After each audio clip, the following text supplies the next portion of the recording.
Hello, ladies and gentlemen. Today there is a new update on Conquer Online, but first of all, I'm gonna just do the usual, as in like account to see what where it's what I did, what I did, what I didn't do. It's basically just like a update. I've been away for a while because of real life things. Uh, Life goes first, not the game. I'm not gonna make this video long enough. I'm gonna make this as short as possible, uh, just to to hang around. So first of all, I'm gonna go with the smoke status. I'm back to 483 battle power. Basically, I am P12, P13s, as you can see here. P12, P13s. Only on the bracelet it's a P10, but that will be fixed soon enough. Don't worry about it. And also on the Hosu, there's a P9, but that's okay. You know, it doesn't really matter. Also, if we go to the runes, we have the usual. We have our ideal rune, the first one. I'm trying to go for the second one. I'm trying to go for this one, but unfortunately, 3% luck isn't really lucky enough. Unlucky, we're trying our best though. We're trying to collect as many as yellow and universal essence as you can. Um, just take your time, as the rune score is almost 270. Uh, as you can see, I have the amount of the myth souls are all level 3. The important ones all as usual.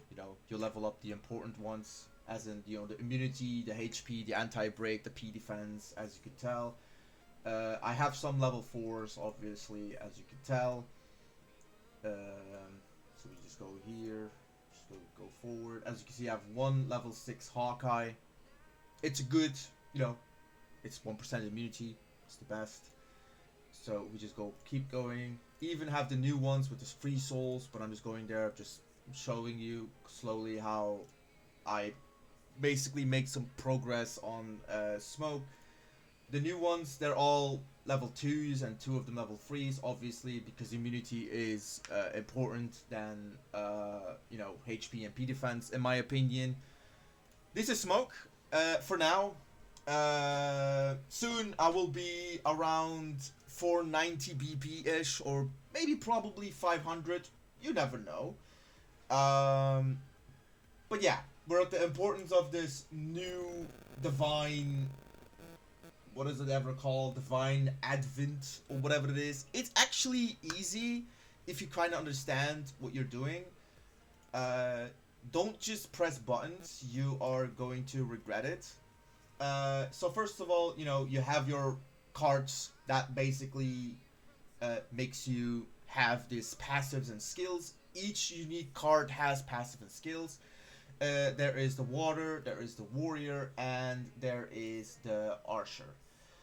Each of them has two passives, and each of them has their free actives. But you cannot use the active while you don't have this card selected. So basically, I'm going to explain it to you and read it to you, obviously, so you guys can understand. Um, I recommend, if you're water, please use the water. Depends on the situation, but I recommend the water one because the passives are meh, not really good, not really bad.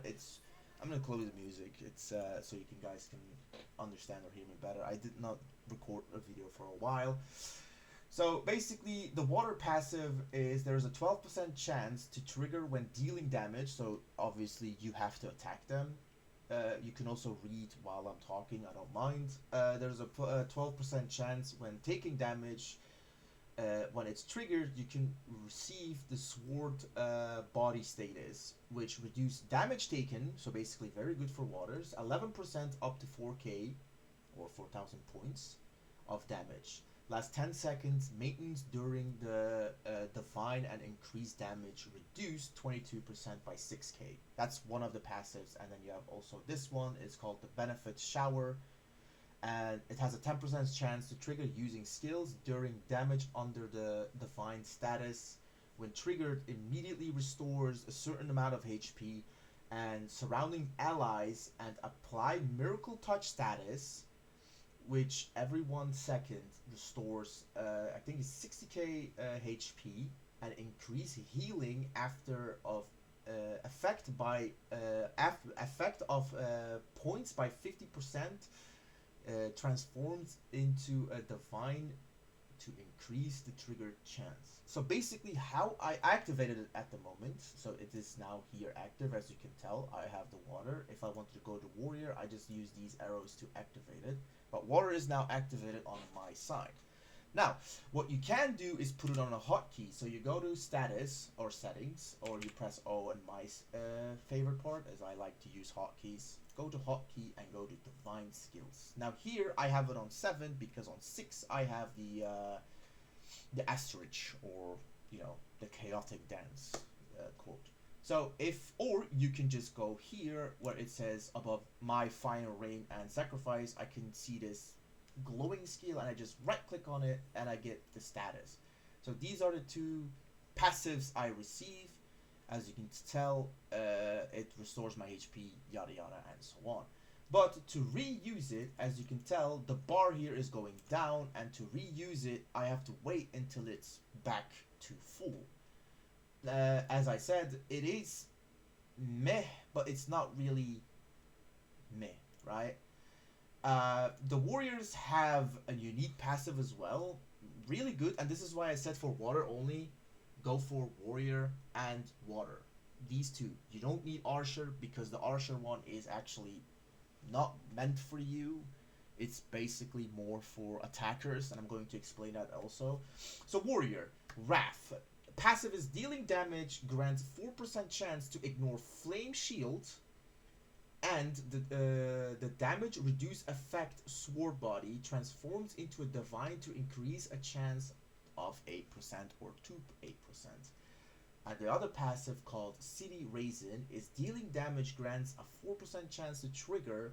When it's triggered, the XP of yourself and teammates with 10 spaces around you will increase by 1, removes debuffs, as in Fine Rain, Flame Sigil, the Slash Sigil, and I assume also the fire ones, the blue ones, and also their, as in the birth, death, and all of these passives also will be removed, and then also obviously transforms into a divine to increase the chance of 12%.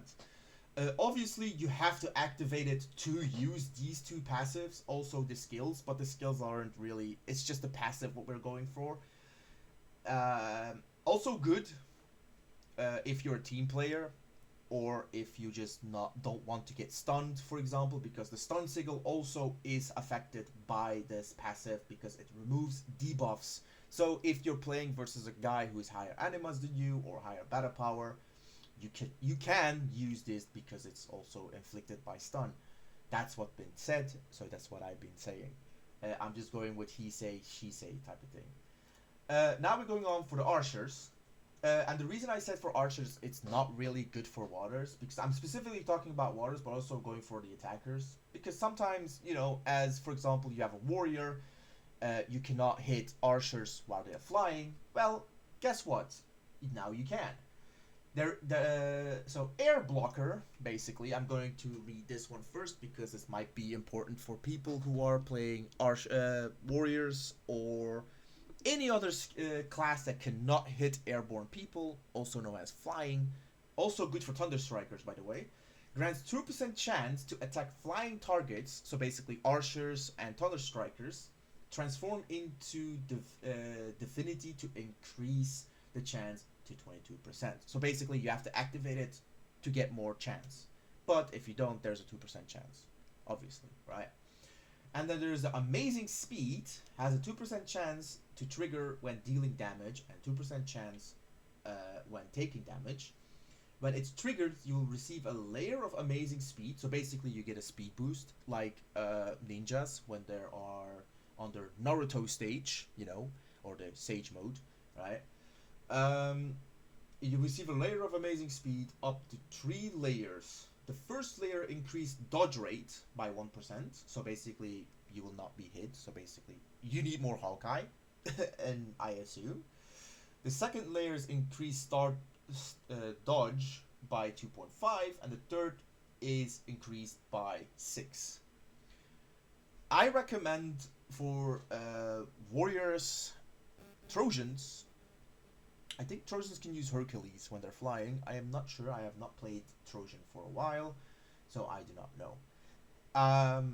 I assume the best for people who cannot hit archers are this one. So basically, the hunting goddess Artemis, and obviously the warrior, the conqueror xMtnDew. I don't want to pronounce that wrong, but I did.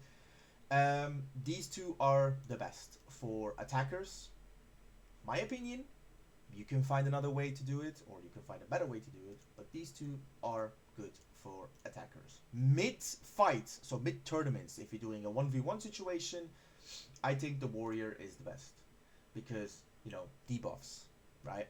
But also, warrior can also be used in Team PK, skill Team PK. Again, it depends on the scenario, it depends how you play the game. I'm going to switch, obviously, between these two, because I am a water, I need these buffs as well. Also, I am a team player, so I would like to also help my allies gain health and so on and so on. Also, I can switch between the warrior one. Also, it depends on the game, right? That's basically it. That's basically the update. There are 3 cards that you need to upgrade, or 2, depends on what you want. I upgraded the warrior one to level 4 because I was just testing around to see which one is better. You do not gain you do gain the max health, but you do not gain it on your account. So I'm 90k HP, 91k HP, but if I activate it for my warrior, it says that I gained HP, but if you can tell, I did not gain it. So you gain it by stats, okay?